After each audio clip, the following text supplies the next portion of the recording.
எழுச்சி, ஆரவாரம், மகிழ்ச்சி.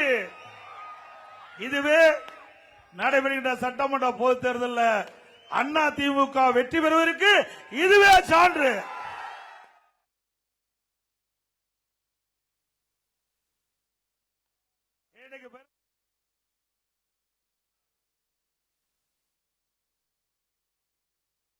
நிலையத்தின் மூலமாக உருவாக்கப்பட்ட ஆடு 40 கிலோ எடை கிடைக்கும். அது மட்டுமல்ல, நம்முடைய விவசாயிகள் எந்த கன்று வேணுமோ அந்த கன்று நமக்கு கிடைக்கும். இன்றைக்கு சிந்து பஸ், அதுல கெடேரிக்கணும், என்ன கெடேரிக்கணும் நாட்டு மாடு, அதுல என்ன கன்று வேணுமோ அந்த கன்றை நம்முடைய விவசாயிகளுக்கு கொடுக்கின்ற அளவிற்கு நவீன முறையில் அந்த ஏற்பாடுல செஞ்சோம். ஊட்டியில் 50 கோடியில அந்த திட்டத்தை உருவாக்கின கிடப்புல போட்டாங்க. ஆட்சி வந்த பிறகு கிடப்புல போட்டாங்க. ஆக இது விவசாயிகள் கொடுக்கின்ற பொழுது கலப்பின பசுக்கள் அந்த கெடேரிக்கென்று போட்டா அதை வளர்த்தி அதை பால் கிடைக்கும், அவருடைய வளர்த்தி அது பொருளாதார மேம்பாடு கிடைக்கும். அந்த திட்டத்தையும் முடக்கி இருக்கிறாங்க. ஆக இந்த திட்டத்தை எல்லாம் மீண்டும் கொண்டு வர வேண்டுமென்றால் அண்ணா திமுக ஆட்சி தமிழகத்திலே மலர வேண்டும். ஸ்டாலின் எப்பொழுது பார்த்தாலும் பேசுறார், தமிழ்நாட்டுக்கும் என்டிஏவுக்கும் போட்டின்னு. இது தமிழ்நாட்டில் நடக்கிற தேர்தல், டெல்லியில் நடக்கிற தேர்தல் இல்ல. தமிழ்நாட்டில் யார் ஆட்சியில் இருக்கக்கூடாது என்பதற்காக நடக்கின்ற தேர்தல், யார் ஆட்சிக்கு வர வேண்டும் என்பதற்காக நடக்கின்ற தேர்தல். அப்படித்தானே? இது தமிழ்நாடு சட்டமன்றத்துக்கு தான் நடக்குது. முதலமைச்சருக்கு அது கூட தெரியல, பாவம். அப்படி ஒண்ணுமே தெரியாத பொம்மை முதலமைச்சர் நாட்டை ஆண்டு கொண்டிருக்கின்றார். சிந்தித்து பாருங்க, அண்ணா திமுக ஆட்சி மீது ஒரு குறை கூட இந்த ஆட்சியில சொல்ல முடியல. அப்படி ஒரு சிறப்பான ஆட்சியை அண்ணா திமுக அரசு நாட்டு மக்களுக்கு கொடுக்கப்பட்டது. இன்றைக்கு மாண்புமிகு அம்மா 2011 தமிழகத்துடைய முதலமைச்சர் பொறுப்பேற்கின்ற பொழுது கடுமையான நிதிகளை நெருக்கடி அதையெல்லாம் சமாளித்து சிறப்பான ஆட்சி கொடுத்தாங்க. இன்றைக்கு அம்மா அந்த காலகட்டத்தில் அம்மா மறைந்ததுக்கு பிறகு அம்மாவுடைய அரசு உங்களால் கழக நிர்வாகிகளால் நான் முதலமைச்சராக தேர்ந்தெடுக்கப்பட்டு 4 ஆண்டு 2 மாதம் சிறப்பான ஆட்சி கொடுத்தோம். அந்த காலகட்டம் மிக மிக ஒரு கடுமையான காலகட்டம். முதல்ல ஆட்சி பொறுப்பேற்ற உடனே கடுமையான வறட்சி, குடிப்பதற்கு கூட தண்ணீர் கிடையாது. அந்த காலகட்டத்தில் கூட கிராமத்திலிருந்து நகர வரை வசிக்கின்ற மக்கள் அனைவருக்கும் பாதுகாக்கப்பட்ட தண்ணீரை தடையில்லாம கொடுத்தோம். இரண்டாவது புயல், டெல்டா மாவட்டம் புயலால புரட்டி போட்டு விட்டது. விவசாயிகள் எல்லாம் பாதிக்கப்பட்டு விட்டாங்க. விவசாய பயிர்கள் எல்லாம் சேதமடைந்து விட்டது. சேதமடைந்த பயிர்களை கணக்கிட்டு நிவாரணம் கொடுத்தோம். அதுக்கு பிறகு கொரோனா எப்படி உங்களுக்கு எல்லாத்துக்கும் தெரியும். ஓராண்டு நம்ம வெளியிலே வர முடியல. காற்றிலே வைரஸ், அந்த வைரஸால் கொரோனா பாதிக்கப்பட்டால் உயிருக்கு ஆபத்து ஏற்பட்டுவிடும். அப்படிப்பட்ட காலகட்டத்தில் கூட ஒரு சிறப்பான ஆட்சி கொடுத்தோம். இந்தியாவிலேயே கொரோனா காலத்தில் அந்த கொரோனா வைரஸ் பரவலை தடுத்த முதல் மாநிலம் தமிழ்நாடு. இந்த ஆட்சியிலே வறட்சி சந்திச்சீங்களா, புயலை சந்திச்சீங்களா, கொரோனா சந்திச்சீங்களா? எதுவுமே இல்ல. ஒரு வருஷம் அரசாங்கத்துக்கு வருவாயா இல்ல. டாஸ்மாக் கடை மூடியாச்சு. 50,000 கோடி வருமானம் இல்ல.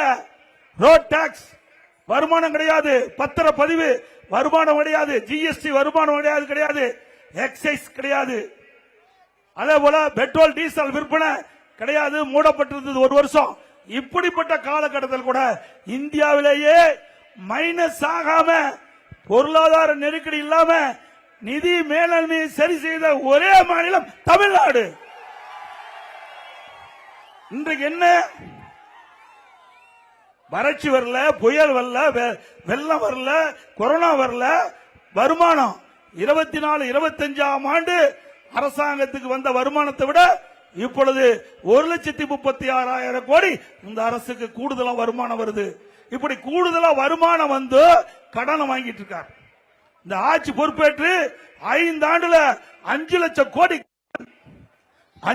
கோடி கடன் வாங்கி இருக்கிறாங்க.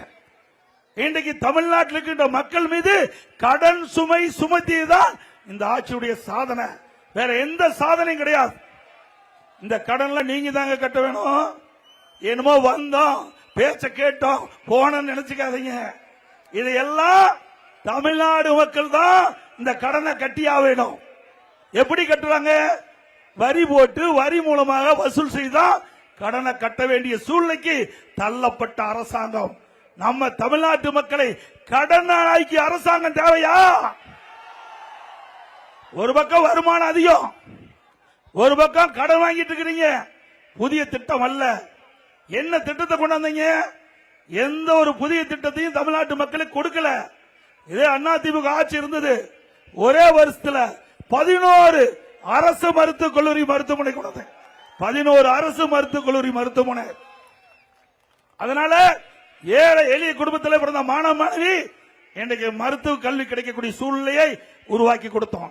7 சட்டக்கல்லூரி, 21 பாலிடெக்னிக் கல்லூரி, 68 கலை மற்றும் அறிவியல் கல்லூரி, 4 பொறியியல் கல்லூரி, 5 வேளாண்மை கல்லூரி ஆராய்ச்சி நிலையம், அதே போல 5 பொறியியல் கல்லூரி, இப்படி பல கல்லூரிகளை தமிழகத்தில் திறந்து பட்டப்படிப்பு படிக்கக்கூடிய நிலையை உயர்த்திய அரசாங்கம் அதிமுக அரசாங்கம். 2011 மாண்புமிகு அம்மா அவர்கள் தமிழகத்துடைய முதலமைச்சராக பொறுப்பேற்கின்ற பொழுது 100க்கு 32 பேர் தான் படிச்சிட்டு இருந்தாங்க பட்டப்படிப்பு. திமுக ஆட்சியில ஆட்சி மாற்றம் வந்து அம்மா முதலமைச்சர் ஆகும் போது 2011 100க்கு 32 பேர். அம்மா கல்வியில புரட்சி மறுமலர்ச்சியை ஏற்படுத்தியதன் விளைவு, அம்மா மறைவுக்கு பிறகு அம்மாவுடைய அரசு தொடர்ந்து கல்லூரியை திறந்ததன் விளைவு 100க்கு இன்றைய தினம் 52 பேர் படிக்கிறாங்க. 100க்கு 52 பேர் இன்றைக்கு உயர்கல்வி பட்டப்படி படிக்கிறாங்க. இந்த அரசு கல்லூரி திறந்த விளைவு ஏழை எளிய குடும்பத்திலே பிறந்த மாணவ மாணவி வெறும் குறைந்த செலவு. தனியார் கல்லூரிக்கு போனா 75,000, அரசு கல்லூரியில மிக குறைந்த கட்டணம். அதனால கல்வி கற்பனை எண்ணிக்கை உயர்ந்திருக்குது. அதே போல பள்ளிகள் இன்றைக்கு ஆரம்ப பள்ளி, நடுநிலை பள்ளி, தர உயர்த்தி உயர்நிலை பள்ளி, உயர்நிலை பள்ளி தரம் உயர்த்தி மேல்நிலை பள்ளி, கிட்டத்தட்ட 500க்கு மேற்பட்ட மேல் பள்ளிகளை திறந்தோம். அதனால இந்தியாவிலேயே கல்வி கற்போடைய எண்ணிக்கை தமிழ்நாட்டில் உயர்ந்திருக்குது. இதெல்லாம் அதிமுக ஆட்சியில செய்த சாதனை.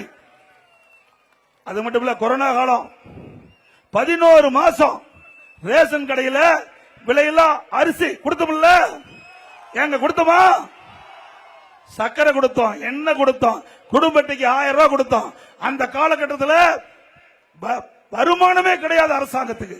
40,000 கோடி கடன் வாங்கி அந்த கொரோனா காலத்தில் மக்களுக்கு தேவையான உதவிகளை செஞ்சோம். அப்படிப்பட்ட காலகட்டத்தில் நம்முடைய தைப்பொங்கல், நம்முடைய கிராமத்தில் இருக்கின்ற மக்கள் எல்லாம் சிறப்பா தைப்பொங்கல் கொண்டாட வேண்டுவதற்காக எல்லா குடும்பத்துக்கும் 2,500 ரூபாய் முதல்ல கொடுத்தேன். நாங்க தான் 2,500 ரூபாய் பொங்கல் தோப்பு கொடுத்தோம். இன்னைக்கு ஸ்டாலின் பேசுறார், நாங்க 5,000 ரூபாய் கொடுத்துட்டு. எங்க கொடுத்த? ஏற்கனவே 3 மாசத்து பணம். இப்ப தேர்தல் வந்ததுனால மக்கள் இடத்துல செல்வாக்கு இருந்ததுனால 2,000 ரூபாய் கொடுத்து 5,000 ரூபாய் கொடுத்த மக்களை ஏமாத்துற திரு ஸ்டாலின் அவர்களே, அண்ணா திமுக ஆட்சி மனதுடனே எல்லா குடும்பத்தில் இருக்கின்ற நம்முடைய குடும்ப தலைவருடைய வங்கி கணக்கில் 10,000 ரூபாய் வழங்கப்படும். மத்திய அரசு எங்களோடு இருக்குது, மத்திய அரசு எங்களோடு இருக்குது. தேவையான நிதியை பெறுவோம். அது மட்டுமல்ல, கொரோனா காலம், கொரோனா காலத்தில் பள்ளியில் மூடப்பட்டது, கல்லூரியில் மூடப்பட்டது, மாணவர்கள் மன உளைச்சல் இருந்தாங்க. அவருடைய கோரிக்கை ஏற்று நம்முடைய பள்ளி மாணவர்களுக்கு ஆல் பாஸ் போட்டு கொடுத்தோம். கல்லூரியில் படிக்கின்ற மாணவருக்கு ஆன்லைன்ல வகுப்பு. இப்படி மாணவர்கள் கூட பாதிக்க கூடாது என்பது கவனமாக இருந்து செயல்பட்ட அரசாங்கம் அதிமுக அரசாங்கம். என்ன இதெல்லாம் பேசுறார், குடும்ப தலைவிக்கு மாதந்தோறும் 1000 ரூபாய் கொடுக்கறேன்னு எப்பொழுது பார்த்தாலும் பத்திரிகையில் விளம்பரம். எப்ப கொடுத்தீங்க? 2.5 ஆண்டுகள் கழிச்சு கொடுத்தீங்க. நான் தொடர்ந்து பிரதான எதிர்க்கட்சி தலைவர் என்ற முறையில் சட்டமன்றத்தில் திரு ஸ்டாலின் இடத்துல நேரடியாக கேட்டுக்கொண்டிருந்தேன். கிட்டத்தட்ட தமிழ்நாட்டில் இருக்கின்ற பெண்களை ஏமாற்றி வாக்குகளை பெற்று ஆட்சிக்கு வந்து மாதந்தோறும் குடும்ப தலைவிக்கு 1000 ரூபாய் கொடுக்கணும். இதுவரைக்கும் கொடுக்கல. 28 மாசம் ஆயிடுது. கொடுக்க முடியுமா? கொடுக்க முடியாதா? இல்லாவிட்டால் தமிழ்நாடு முழுவதும் மிகப்பெரிய போராட்டம் நடத்தப்படும் என்ற எச்சரிக்கை விடுத்த பிறகுதான் வேற வழி இல்லாம ஸ்டாலின் இந்த நம்முடைய குடும்ப தலைவிக்கு 1000 ரூபாய் கொடுத்தார். சும்மாலாம் கொடுக்கல, அண்ணா திமுக அழுத்தம் கொடுத்தது. அதனால குடும்ப தலைவிக்கு 1000 ரூபாய் கிடைச்சு. இப்பொழுது பேசுறார், இந்த முன்பணம் கொடுத்திருக்காருல்ல குடும்ப தலைவிக்கு பிப்ரவரி மாசம், மார்ச் மாசம், ஏப்ரல் மாசம். என்ன காரணம் சொல்றாரு? அந்த குடும்பத்தில் இருக்கிற மக்களுக்கு நோய்வாய்ப்பட்டா மாத்திரை வாங்க, பள்ளிக்கு ஃபீஸ் கட்ட. ஏன் 28 மாசம் அந்த மக்கள் கஷ்டப்பட்டாங்களே, அப்ப ஏன் கொடுக்கல? பெண்கள் கஷ்டப்பட்டதை பார்த்து கொடுக்கல. திரு ஸ்டாலினுக்கு அந்த குடும்பத்துடைய ஓட்டு தேவை, அதனால இப்ப கொடுக்கிறார். அதற்கும் அண்ணா திமுக செய்த கடுமையான நடவடிக்கையின் காரணமாக தொடர்ந்து சட்டமன்றத்தில் அழுத்தம் கொடுத்தோம், பத்திரிகை வாயிலாக அறிக்கை வெளியிட்டோம், ஊடகத்தின் வாயிலாக பேட்டி கொடுத்தோம். எங்களுடைய அண்ணா திமுக பொதுக்கூட்டத்தில் இதை தொடர்ந்து பேசணும். வேற வழி இல்லாம தான் குடும்ப தலைவிக்கு 1000 ரூபாய் கொடுத்தார். அப்புறம் கட்டணமில்லா மகளிருக்கு பேருந்துனார். நாங்க 50% பெண்கள் கட்டணமில்லாம பயணம் செய்யலாம். அவர் முழுசும் கட்டணமில்லா பயணம் செய்றாங்க. இப்போ அண்ணா திமுக ஆட்சிக்கு வந்தா நம்முடைய ஆண்களும் நகர பேருந்துல கட்டணம் இல்லாமல் பயணம் செய்யலாம். எப்படி பெண்கள் கட்டணம் இல்லாமல் இன்றைக்கு பேருந்து பயணம் செய்யறாங்களோ அதே போல இனி நகர பேருந்தில் ஆண்களும் கட்டணம் இல்லாமல் பயணம் செய்யலாம். அதோட ஒவ்வொரு குடும்பத்திற்கும் மாதந்தோறும் 3 கேஸ் சிலிண்டர் மானியத்தோடு கொடுக்கப்படும், விலை இல்லாம கொடுக்கப்படும். அது மட்டுமல்ல, நம்முடைய பெண்கள், நம்முடைய சகோதரிகள் குறித்த நேரத்துக்கு வேலைக்கு போகணும், பணி முடிஞ்ச பிறகு வீடு திரும்பணும். பல இடத்துல பேருந்து வசதி இல்லை. இதையெல்லாம் அம்மா அவர்கள் உணர்ந்து அம்மா இருசக்கர வாகனம் மானியத்தில் கொடுத்தாங்க. திமுக ஆட்சி வந்து நிறுத்தப்பட்டது. மீண்டும் இப்பொழுது அம்மா ஆட்சிக்கு வந்த உடனே ஒவ்வொரு அம்மா இருசக்கர வாகனத்துக்கு 25,000 மானியம் 5 லட்சம் பேர் கொடுக்கப்படும். அதோட நம்முடைய குடும்ப தலைவிக்கு இப்பொழுது 1000 ரூபாய் தான் கொடுக்கிறாங்க. அண்ணா திமுக ஆட்சி மலர்ந்தவுடனே 2000 ரூபாய் வழங்கப்படும். ஒவ்வொரு தை பொங்கல் போதும் தை பொங்கல் பரிசு 1000 ரூபாய் கொடுக்கப்படும். அதோட தீபாவளி என்று நம்முடைய சகோதரிக்கு பட்டு சேலை வழங்கப்படும். தாலிக்கு தங்கம் திட்டம் நிறுத்தப்பட்டது, மீண்டும் கொடுப்போம். அப்ப அந்த திருமண உதவி திட்டத்தின் கீழே நம்முடைய மணப்பெண்ணுக்கும் மணமகனுக்கும் பட்டு வேஷ்டி பட்டு சேலை வழங்கப்படும்.